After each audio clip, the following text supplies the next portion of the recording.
Proses perburuan pemain keturunan berkualitas untuk memperkuat timnas Indonesia terus berlanjut. Nama Jensen Silt, bek tangguh potensial yang kini berkarir di kancah sepak bola Eropa, menjadi sosok terbaru yang dikaitkan dengan skuad asuhan John Herdman. Kabar ketertarikan PSSI ini bukan sekedar isapan jempol belaka. Key United, agensi yang menaungi Jensen Silt, secara terbuka mengakui bahwa Federasi Sepak Bola Indonesia sudah mulai melakukan pergerakan. Pihak Key United mengonfirmasi bahwa perwakilan PSSI telah menjalin kontak awal untuk menjejaki kemungkinan naturalisasi bagi sang pemain. Meskipun pintu komunikasi telah terbuka, pihak agen nampaknya masih ingin mengerem ekspektasi publik tanah air. Menurut Key United, prioritas utama kliennya saat ini bukanlah menentukan masa depan internasional, melainkan mengamankan posisi dan jam terbang di level klub. Kesibukan jadwal kompetisi dan target pribadi Silt di Liga membuat pihaknya memilih untuk tidak terburu-buru merespon undangan dari PSSI. Sikap hati-hati ini diambil demi menjaga stabilitas performa Jensen Silt yang sedang berada dalam fase krusial dalam kariernya. Namun, pintu untuk berseragam merah putih belum sepenuhnya tertutup. Hanya saja masalah momentum menjadi faktor penentu utama bagi sang pemain dan manajemennya. Pernyataan eksklusif Key United, agen Jensen Silt. Berikut adalah poin-poin pernyataan dari Key United terkait situasi kliennya. Ya, saya bisa mengonfirmasi bahwa pihak federasi atau PSSI telah menghubungi kami beberapa waktu lalu. Mereka menyatakan ketertarikan yang sangat besar untuk membawa Jensen ke dalam proyek tim nasional mereka dan menanyakan status ketersediaannya untuk proses naturalisasi. Namun, hingga saat ini kami belum memberikan tanggapan yang terlalu serius atau melangkah ke tahap negosiasi teknis. Kami sangat menghargai minat dari Indonesia, tapi posisi kami saat ini sangat jelas. Jensen harus fokus sepenuhnya pada klubnya terlebih dahulu.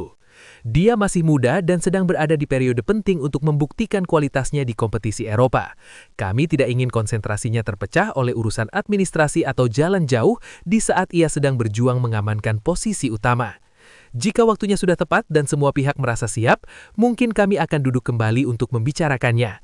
Tapi untuk sekarang, fokusnya adalah sepak bola di klub. Transformasi tim nasional Indonesia menuju kekuatan baru di kancah internasional kini memasuki fase yang semakin krusial. Di bawah arahan pelatih kepala John Herdman, PSSI melalui Departemen Pemandu Bakatnya mulai melakukan ekspansi pencarian pemain keturunan dengan standar yang jauh lebih tinggi dari sebelumnya. Simon Tahamaka, sang legenda Belanda yang kini menjabat sebagai kepala scouting timnas Indonesia, secara terbuka membeberkan bahwa radar pemantauan kini difokuskan pada dua liga top Eropa, Serie A Italia dan Eredivisie Belanda. Langkah strategis ini bukan tanpa alasan, mengingat visi Herdman yang ingin membangun skuad dengan kedalaman teknis dan mentalitas juara. Tahamata menegaskan bahwa John Herdman telah menetapkan standar yang sangat spesifik. Bukan sekedar memiliki darah Indonesia atau diaspora, namun sang pemain harus berkompetisi di level tertinggi yang menuntut intensitas tinggi setiap minggunya.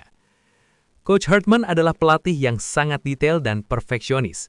Beliau tidak hanya ingin menambah kuantitas pemain, tapi benar-benar mencari peningkatan kualitas atau A-grade.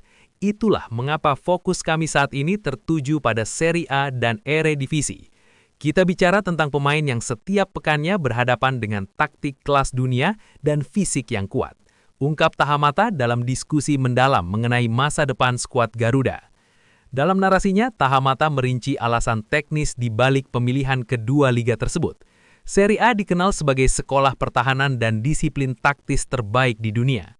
Kehadiran pemain dari kompetisi Italia diharapkan mampu memperkokoh sistem pertahanan Indonesia agar lebih solid dan sulit ditembus oleh tim-tim raksasa Asia maupun dunia. Di sisi lain, Eredivisie Belanda tetap menjadi sumber utama karena gaya permainannya yang menyerang, teknis, dan sangat dinamis. Pemain didikan Belanda dianggap memiliki dasar sepak bola yang sangat baik, yang sangat dibutuhkan untuk menjaga ritme permainan dan kreativitas di lini tengah hingga depan. Proses scouting yang dipimpin Tahamata kini berjalan lebih modern. PSSI tidak hanya mengandalkan rekaman video atau statistik di atas kertas, tetapi juga melakukan pemantauan langsung terhadap menit bermain, kontribusi nyata di lapangan, serta karakter kepemimpinan pemain di klubnya masing-masing. Kami tidak ingin terburu-buru. Setiap nama yang masuk ke meja John Herdman telah melalui proses penyaringan yang ketat. Kami melihat bagaimana mereka mengatasi tekanan di liga-liga besar tersebut. Tujuannya sangat jelas. Kita ingin membangun tim yang tidak hanya kompetitif di level regional, tapi juga disegani di level dunia. Upaya perburuan pemain di kasta tertinggi Eropa ini menjadi bukti keseriusan PSSI dalam mendukung visi jangka panjang John Herdman.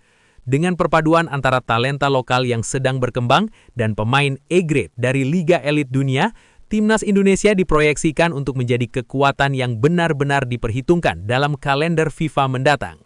Langkah ini juga diharapkan dapat memberikan efek domino, di mana pemain-pemain muda di tanah air dapat belajar langsung dari rekan setimnya yang memiliki pengalaman berlaga di kasta tertinggi sepak bola dunia.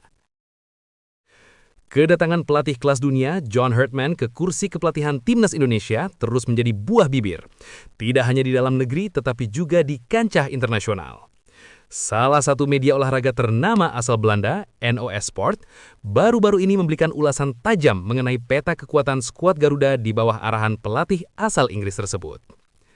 Meskipun Indonesia menunjukkan progres signifikan, NOS Sport menilai skuad yang ada saat ini belum cukup untuk berbicara banyak di level yang lebih tinggi. Mereka menekankan bahwa John Herdman perlu melakukan langkah berani dengan menambah setidaknya 7 pemain tambahan berkategori Grade A atau mereka yang merumput di liga-liga top Eropa.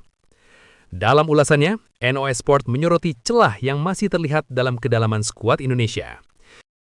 Berikut adalah poin utama dari pernyataan mereka. Indonesia telah bertransformasi menjadi kekuatan baru di Asia dengan fondasi pemain diaspora yang solid.